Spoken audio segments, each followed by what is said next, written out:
अस्सलाम वालेकुम दोस्तों, हेल्थ एंड फिटनेस फैक्ट्री के मोअज़्ज़ज़ मेहमानों को एक नई वीडियो में खुश आमदीद कहते हैं। मेरी तमाम दोस्तों से गुजारिश है, बराए मेहरबानी चैनल को सब्सक्राइब कर लें और बेल आइकन को दबाना हरगिज़ ना भूलें ताकि हमारी हर आने वाली नई वीडियो का नोटिफिकेशन आप लोगों को मिल सके।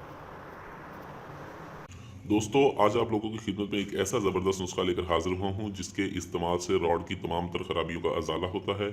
ऐसे तमाम तर अफराद जिन्होंने कसरत हाथ जनी की वजह से या कसरत मुबाशरत की वजह से अपना बेड़ा गर्क खुद किया है, ऐसे तमाम तर अफराद के लिए नुस्खा बहुत ज़बरदस्त है। उसके अलावा चाहे कोई भी वजह हो जिससे रुज़ुए ख़ास टेढ़ा हो गया है, रॉड में लंबाई नहीं है, रॉड में सख्ती नहीं है, रॉड में मोटाई नहीं है, रॉड बिल्कुल पेंसिल की तरह हो, तो इस नुस्खे के इस्तेमाल से रॉड की तमाम तर खराबियों का अजाला होता है। ये रॉड में एक नई जान पैदा करके रॉड को लंबा, मोटा और ताकतवर बनाता है।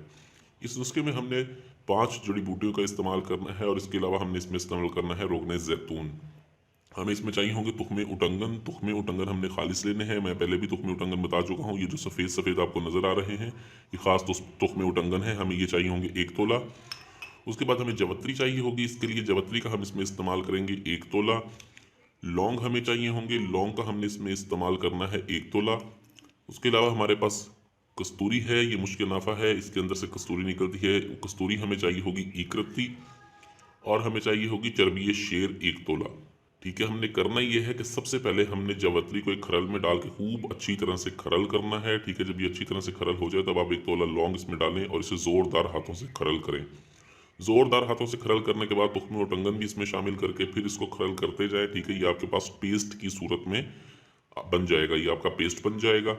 उसके बाद आपने करना ये है कि आपने लेना है 60 ग्राम रोगने ज़ैतून। 60 ग्राम रोगने ज़ैतून में आपने ये तमाम मुरक्कब डाल देना है सिवाय कस्तूरी के।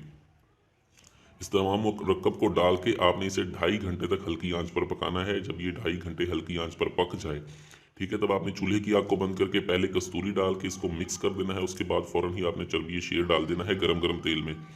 गरम गरम तेल में चर्बी शेर डाल के आप इसको अच्छी तरह से मिक्स करके इसको छान कर महफूज कर लें।